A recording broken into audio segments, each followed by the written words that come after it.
Hey, what's up you guys? This is Sentai22 here. How you guys all doing? And today I will be doing my spoiler version of the Power Rangers 2017 movie. Now, if you guys haven't watched the movie, please be advised, do not watch this video. Go to the movie theater now or tomorrow or whatever, or when it comes out on Blu-ray. Just want to take that out of the way for you and just go and watch the movie. It's really good. I mean, it's not great, but it's really good. So, let's get started, shall we? In the first scene, you see the Alien Rangers, not the Alien Rangers of Aquitar, but actual Alien Rangers. They were the original Power Rangers, you could say. All of the members of the team die except for the Yellow Ranger and Zordon. Yes, Zordon is the original Red Ranger. The alien Yellow Ranger passes her power coin to, while she's dying at the moment. Meanwhile, Rita is telling Zordon, where's the Zeo Crystal? Yes, the Zeo Crystal is part of this plot now. So hopefully in the sequels, maybe in 2021, we will get to see kind of like a reboot of Power Rangers Zeo. Or Zordon sends coordinates in their alien language of a meteor going down, and everything around the area gets torn to bits. Rita falls into the ocean, and her green power coin disappears into the ocean. And then fast forward to present day, teenagers with problems. You got Jason, who's trying to put a prank on the school but failed. Now his reputation is tarnished. He used to be a great football player, but now his reputation is tarnished because of a stupid prank. You have Billy, who is autistic, who has his problems with the bully. Thankfully, Jason's protects him. You got Kimberly, who apparently she sent a photo to this guy, a naked photo, whatever. She punches him for some reason. She goes to detention as well. As a Power Ranger fan, it's really kind of depressing to see a lot of this stuff go down. I mean, don't get me wrong. I understand. We took a lot of that for granted. I mean, Power Rangers in a sense was like a gateway for a lot of people. I mean, you've heard stories with conventions of, family problems, and their way to cope with it was to watch Power Rangers. And having to see a lot of real world problems in this movie, it just kind of depresses me a bit. I mean, I get what they were trying to do, but it just feels like it wasn't really that much needed. To a certain extent. I mean, they could have just done it short, and then moved on to finding their power coins and whatnot, but not to that extent. So moving on, I'm just gonna fast forward because it's like a little mini review. I'm not gonna try to, blow the video up to a certain extent like a lot of other videos out there. They go to the gravel quarry where Billy reminds him of his father, like the only thing that he reminds him of. Goes there, finds the cave, and in this cave they find power coins, and then there's like a wall, and then they go down and they find this spaceship where they find Zordon and Alpha 5. Alpha 5 looks kind of weird. It does. And seeing Zordon in an Etch-a-Sketch type fortress is kind of really cool. So, Zordon tells Alpha, these are the Rangers. One thing about Zordon this time is he's kind of a little more arrogant in a way. It's not like Rangers, you have been chosen, in more optimistic manner. He's more of like, are you serious? These are the teenagers that found these power coins that will become Power Rangers and whatnot. And so they go, they try to tap into the morphine grid, if you will, but it's not working. And then they do some training, And montage. They train, with these CGI putties. There's not the putties that we see on the show, but more like rock form, I guess. Not clay, it's just rocks and stuff. And then they train and they train, trying to tap into the morphing gear, trying to become Power Rangers, but they can't. There has to be something wrong, and soon, as the movie goes on, they try to essentially, try to free themselves from the guilts of everyday life, try to tell everybody secrets and whatnot. You know, Billy, wants to make friends and stuff like that. Trini, or Dee Dee as they call them, she has a lot of problems with her parents, that their parents don't get her, and soon, they realize she says she has boyfriend problems, but we start to realize, oh yeah, girlfriend problems. So it's very interesting. They open up, and in one scene though, Zach and Jason were fighting with each other, and Billy was kind of like the referee, like, yo, stop, and then his powers just magically appear, and then he demorphed, and they didn't know how. So, like, if you ever watched, say for example, the Beast War or Beast Machines, that will give you a comparison. Beast Machines is kind of like how they transform. They have to pretty much believe in themselves, and that's how it is with Power Rangers. So after that, after they've essentially unlocked their powers, they get the Zords. Rita, oh my gosh, she's a gold digger. Literally a gold digger. I'm not trying to say but she's a gold digger. She finds gold everywhere just to make her Goldar. I mean, it's just so funny. There were some scenes where, one thing I like about the actress that plays Rita, she keeps it serious, but at the same time, she essentially tries to be as cheesy as it can, tries to be, a little humorous in some scenes, which I think was pretty good on the producer's part and all.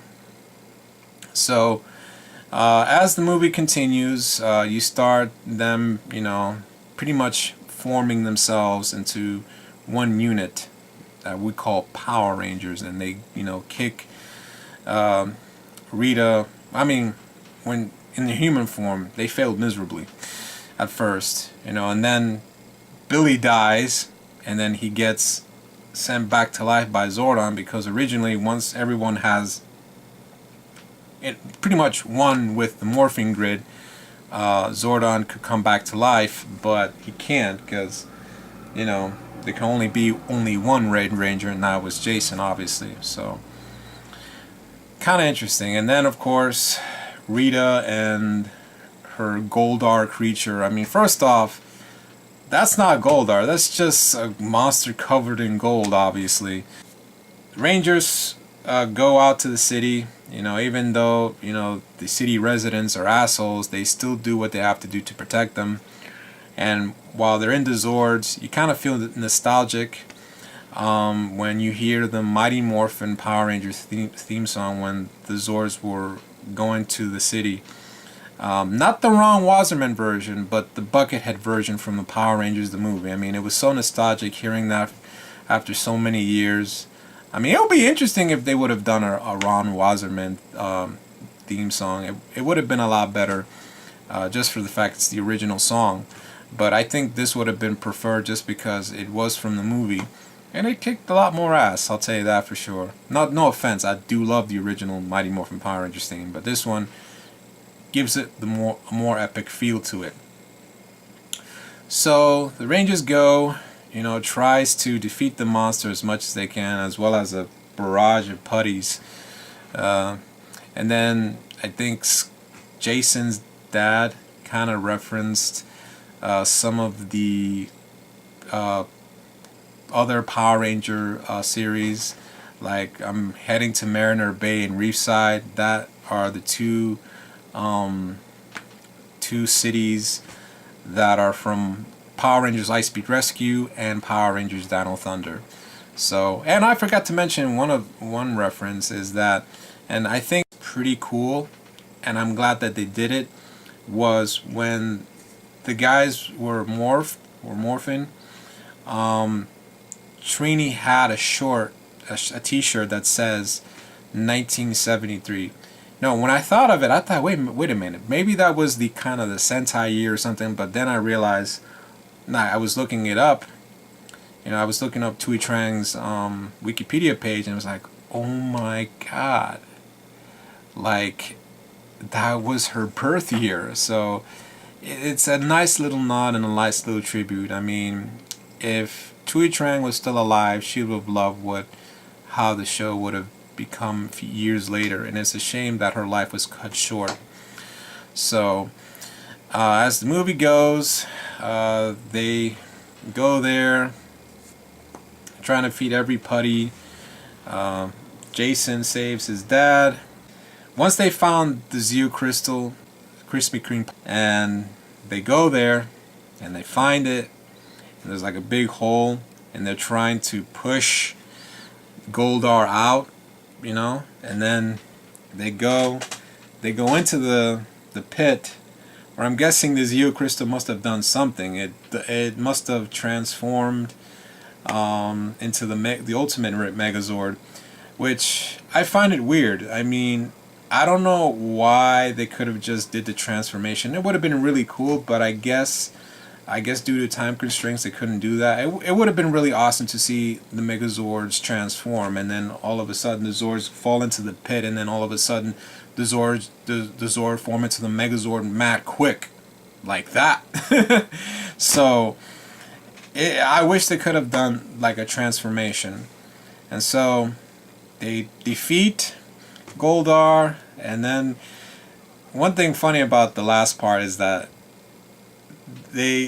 once they defeated Goldar, they just bitch slapped Rita all the way to the moon. That was the funniest thing ever. And then at the end, everything's back to normal. I mean, the city is in ruins, and then one of the civilians you probably recognize. Oh my gosh, I mean, everybody in the movie theater was applauding like, oh my god, it's Tommy and Kimberly. I'm like, oh my god, it was like, you see, Jason David Frank and Amy Jo Johnson, the original Power Rangers, as cameos, trying to take a cell phone video of the Megazord in the distance, and it was just so awesome to see that. And it was really, really good. I mean, it was a hell of a ride. And of course, the movie fades into the credits. So it was an okay movie, I'll tell you that for sure. I mean, although of course there are some downsides to it. Like, for one thing, the CGI. Obviously, the CGI is kind of your generic CGI as you've seen in most movies, but the CGI in this feels unpolished for some strange reason. It feels very unpolished. Like it doesn't blend in well in certain shots.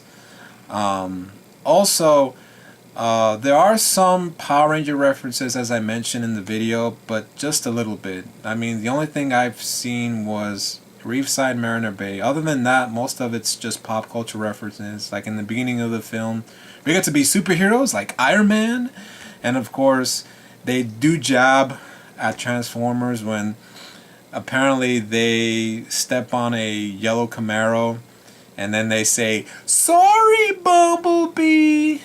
But other than that, I mean, there was a lot of pop culture references and a lot of product placement, but little bit of Power Rangers references, sadly, because it would have been awesome to see a lot of the stuff. I mean, we do see a lot of little tidbits, but not to a certain extent. So, also as well, they could have just did practical effects with the fights with the putties. I mean, obviously they could have gotten a guy in a suit I mean, they could have gotten Koichi Sakamoto. I mean, he's known for this stuff. They could have got him in and do some awesome choreography, although the shaky cam will be a little bit over the top. Though then again, look at the Avengers.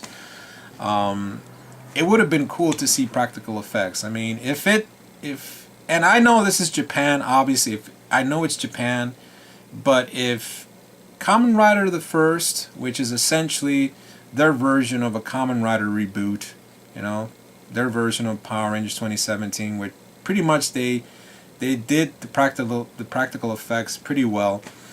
They could have done this in this movie as well. They could have just done practical effects with actual movies, movie ranger suits instead of just all CGI. Because sometimes the CGI just feels out of place in certain areas. I mean, I wish they could have just done it, like they did on the show. Like having practical fights. It would have been a nice little nod to the original TV series, but unfortunately they didn't. They just went with CGI all the way. Yay. But also, like I said before in the beginning of the video, there's too much. I understand what they were trying to do, trying to make it dark, trying to make it more real life in a sense, but not to an extent. I mean, you only got to see Power Ranger-ish type footage all the way at most mid-end, if you will. Most of the stuff is just Rangers trying to find themselves. But I guess, I can understand what the producers of the movie were trying to do. They were trying to set up an origin story, and then in the sequel they'll do a lot of more action, which I'm hoping to see some Green Ranger fight scenes and all that stuff. But other than that, it was okay. It wasn't great, mind you. It wasn't great, but it was awesome. It's definitely a foundation for a movie franchise for Power Rangers. Okay? Let's just hope they just don't become like Transformers where, it just pretty much goes downhill from there. So, alright guys, that's about it. I would like to apologize for maybe doing some mistakes here and there in the video, but maybe I did some stuff that should have been in this part of the video and this part of the video. I just keep it just as random. So anyway guys, what do you think of the movie? Please let me know in the comments. This is Sentai22 and thanks for watching.